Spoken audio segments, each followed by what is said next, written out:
Hello, good morning, good afternoon, and good evening, depending on what part of the day you're watching this episode. As always, my name is Patrick Henz, and I welcome you to another episode of Data Driven Formula One. Sometimes we speak about certain years, sometimes we speak about drivers, sometimes we speak about teams, manufacturers, and the last we will do also today. We speak about Super Aguri, the small Japanese team. And so we will speak about the founder, Aguri. We speak about the team. It's a short history in Formula One, but also as the name Super Aguri, honestly, me reminds to manga, the comics, or animes, the TV shows or movies. We will see also if there are any of these series about Formula One. There are a lot. Famously, there's one anime about a soccer team, but I think also all kind of other sports had been inspiration for such manga and animes. But you have this also about Formula One. Let's see what I've investigated. Again, welcome to this episode of Data Driven Formula One, Super Aguri Formula One. Brief profile. Aguri Suzuki is a retired Japanese racing driver and a motorsport executive who competed in Formula One from 88 to 95. Over his career, Suzuki participated in 88 Formula One Grand Prix, with his best performance being a third place at the 1990 Japanese Grand Prix, making him the first Asian driver to secure a podium in the sport. Born September 8, 1960, in Japan's capital, Tokyo. Logically, he is Japanese. He started at Larus. Zakspeed, when Zakspeed in his last year received the Yamaha engine. With the engine, he went then to footwork. And after this, he had been also active at Jordan and Ligier. As said, 88 entries, third place as his best position. So how he started, quite typical for the time. In 1978, he won the Japanese kart championship. Then he debuted in the Japanese Formula 3 championship, so the same technology as we have also, for example, in Europe, but on the Japanese islands. In 81, he won the Japanese kart championship and became second in the Japanese Formula 3 championship. And then he lost a little bit the direct way to Formula One, but instead, 5 years later, in 86, he won the Japanese touring car championship. You have to consider that time, and still today, for a Japanese driver to come up to Formula One is not easy. So similar as we saw, for example, in the 80s or 70s with German drivers. Maybe you participated up to the National Formula 3 series, but then also due to lacking support by sponsors, you go to endurance racing or touring cars, as in the case of Aguri Suzuki. So again, he won the Japanese touring car championship. He debuted in the Japanese Formula 2 championship, and also for the Japanese Nissan team, debuted for the 24 Hours of Le Mans. In 87, he had been second in the Japanese Formula 3 series, and in 88, he won the series with a March Yamaha. So Yamaha was his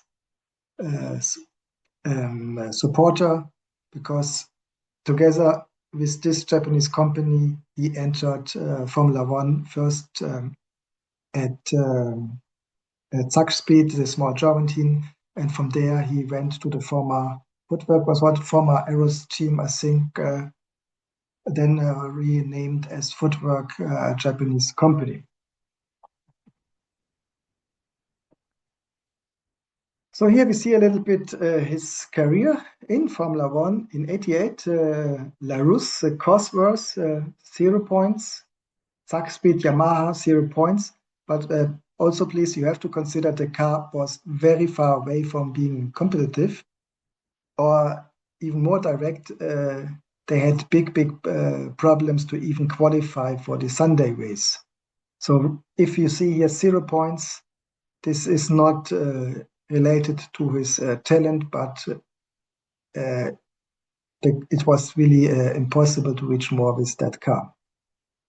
His best season with Larousse, powered by the Lamborghini engine, 6 points. Then Larousse switched back to Cosworth, 1 point, and 92 Footwork moving, and that was Footwork was not the Yamaha engine, but it was then already a Honda engine. And from there on, he stayed with Honda, with exception of 94. He went to Jordan Hart, 0 points, but then next year returned thanks to Honda to Ligier, but also here no luck-related points for Aguri Suzuki.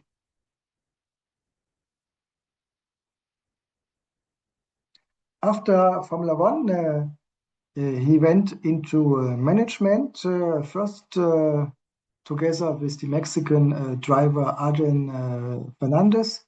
He founded the Super Aguri Fernandez racing team, which have been active from 2005 to 0. And so you see he came up with the name Super Aguri, which again sounds very Japanese, very positive, following the dream, aligned with the Honda philosophy, which is in Japan also known as the Dream Company, as its founder had the vision even before they built their first car, but they still had been with the bicycles, to be one day inside Formula One. So this is the typical Japanese dream, being very positive about it, including in the naming of the company. And this is what I appreciate with Japanese business. Not again a small team, very small team. Driver had been Japanese, Kosuke Matsuura, without bigger success, but it was the first step for Aguri Suzuki as a manager. And now we are speaking about Super Aguri Formula One.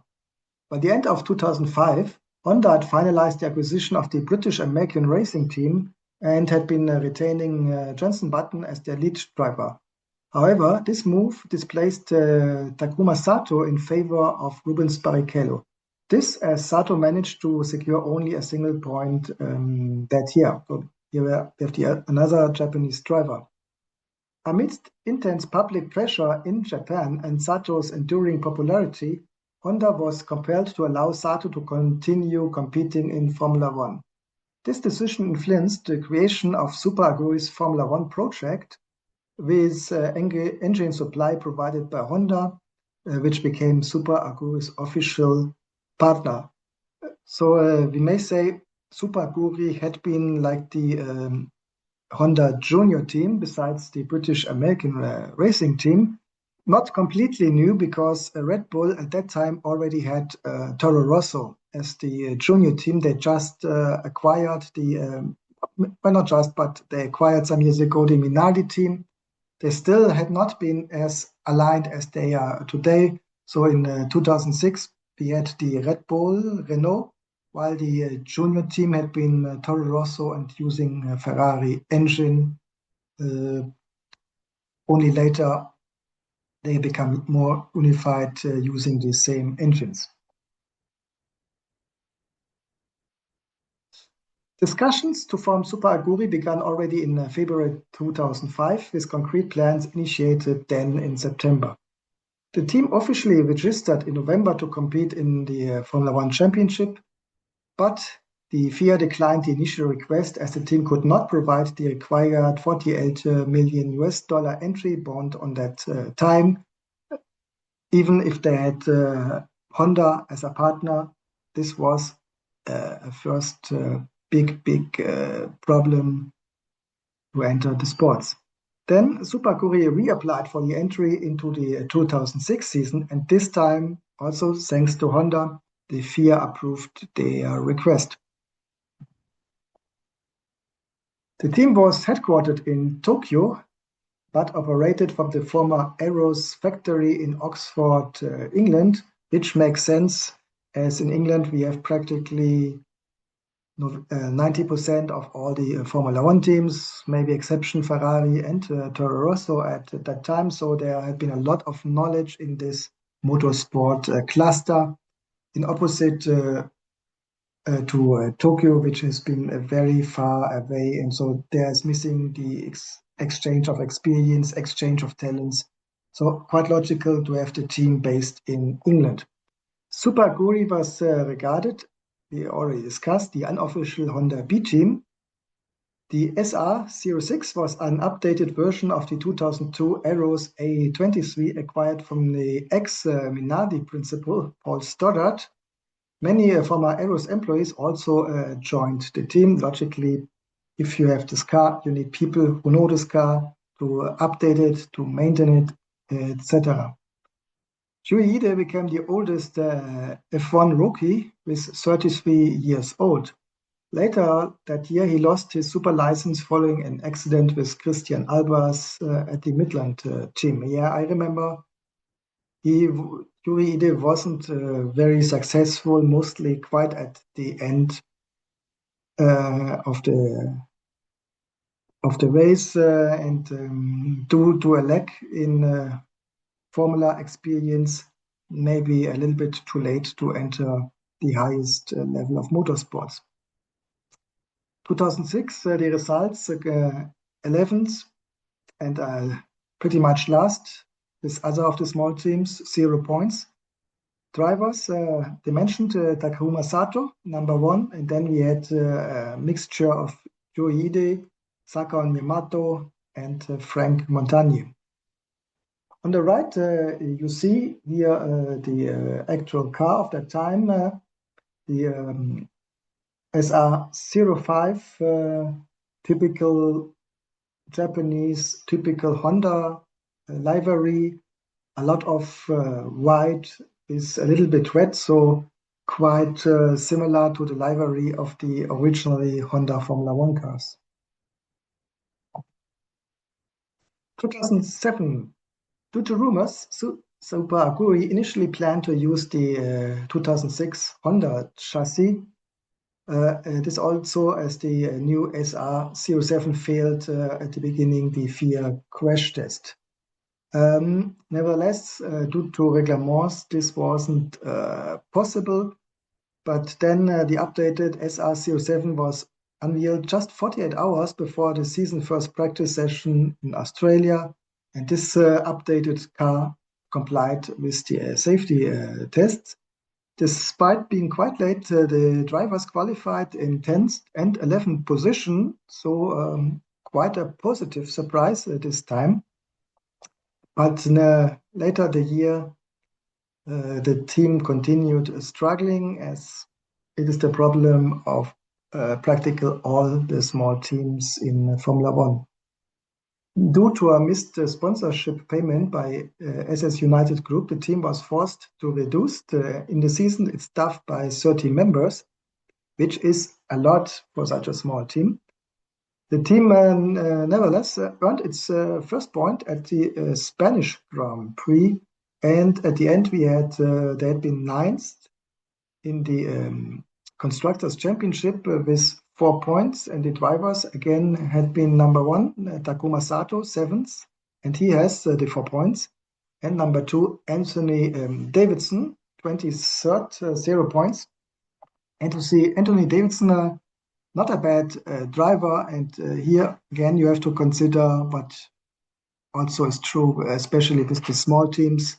They focus on the number 1 driver, and The number two driver often is the paid driver, also ensuring the salary of the number one driver. Besides this, the number one driver is more active in testing of the car.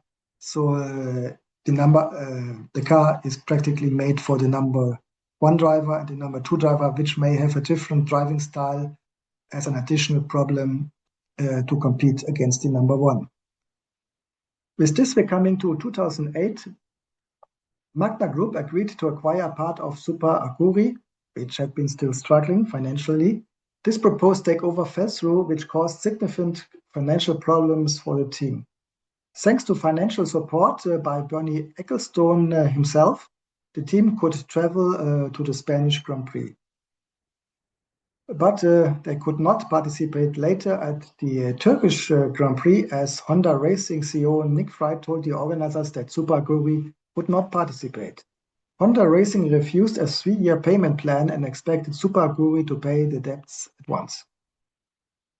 Of course, having this credit killed was practically the end of the team. Due to financial problems, Aguri Suzuki had to announce immediate withdrawal from the championship on May 6. The team participated in total at 4 Grand Prix in 2008. Results: 11th, 0 points. This with the same drivers, Takuma Sato and Anthony Davidson. On the right, you see the photo of the last of the Super Aguris, the 2008 SR08, and until the end, they kept this typical Japanese design, white and red, even if that year they had a lot of more red than in the beginning. But you see, not many sponsors. Mostly it had been Honda, and everybody else had been quite small companies. The team's assets were acquired still in the same year by German businessman Franz Hilmer of Formtech GmbH. Hilmer applied unsuccessfully then to enter the 2010 FIA Formula One Championship under the Brabham name. The intellectual property of the team remains owned by Formtech Composites, which is based at the factory Liefeld in UK. So intellectual property, I assume, includes the Brabham name, which we not saw in Formula One now for many, many years. That's all for the moment directly related to Super Aguri. As I said, I used the opportunity to look around in related mangas, animes, and had been successful with 2. First one is called Capetta. It ran from 2003 to 2013. On the right, you see some of its designs. And here we see the manga character practically as a Ferrari driver with the typical beginning of the 2000s race overall, with the logos Ferrari, Marlboro, Vodafone, Shell, so practically the same as the Ferrari drivers at that time. This is a series which is divided into 3 distinct story arcs. The first arc focuses on the main character, Capetta's initial foray into kart racing at the age of 10. The second arc, set 4 years later, explores Capetta's struggles with mounting financial challenges due to the expensive nature of kart racing. And then final arc follows Capetta as he tries to achieve his dream of surpassing his rival and becoming a professional racer, advancing into the higher ranks of Formula 3. So you see, not directly Formula 1, but Formula 3, and quite fun. You see, the image shows a Formula 1 driver, not Formula 3 directly, but we're speaking here about anime and manga, or in other words, we are speaking about art. So it's not one-to-one showing reality, but interpreting reality, bring it into good stories. Second, what I found is called F. It ran from 86 to 1992, so quite classic now. This narrative centers on Gunma Akari, a young man from the countryside who realized his ambition by competing in Formula One racing. So yes, this one is really about Formula One racing. The series has spawned several sequels, including F Regeneration Ruri. This went from 2002 to 2006. F Final 2009 to 2011, and Final Complete, which is still ongoing 2020. So when you are in Japan, you may look for this manga and anime because it wasn't only a comic, but there's also a 33 episode anime television series adaptation animated by Studio Dean, which was broadcasted on Fuji TV from March to December 1988. I looked around on the streaming platform. I mean, we have today on Netflix and Amazon various animes, movies, and series, but unfortunately, I wasn't able to find this. Also on YouTube, I wasn't unlucky. But if you're traveling to Japan or if you're living in Japan, uh, maybe you find it. If you know it, I would be very curious about your opinion. So if you know this series, both of them, please comment here under the video. And that's practically all for today, folks. Super, Aguri. I hope you enjoyed this episode on this small team. It's for me always interesting not only to discuss the big stars, teams, and drivers, but also other drivers and small teams. And speaking about legacy, Super Aguri wasn't the first B team in Formula One, as I would say it was here the first one would be in Toro Rosso, where Red Bull systematically established a second team to build up talents, younger driver, to move them first to Toro Rosso and then bring them to Red Bull and maybe also test logistics, synergy effects, maybe also young talents related management or engineering having first there. But again, Super Aguri was one of the earlier examples as we see this development up to today, uh, which shows that Formula One became more professional. On the other hand, with a little bit my sad eye because we don't have the small Minardis or other small teams anymore in the sport as well became more professional. But that's really all. If you like it, give us a like, follow us for the next episode. The video version you find on YouTube, YouTube Music, and Spotify. If you're only able to listen, maybe you're driving yourself, you find us practically on all podcast changers. If you are into music, I recommend Data Driven F1 mixtape. You find it on Spotify, a collection of songs inspired by the sport, inspired by the manufacturer sometimes, and sometimes even inspired by the drivers. But that's all. Hope you enjoyed today's episode and see you next time. Bye bye.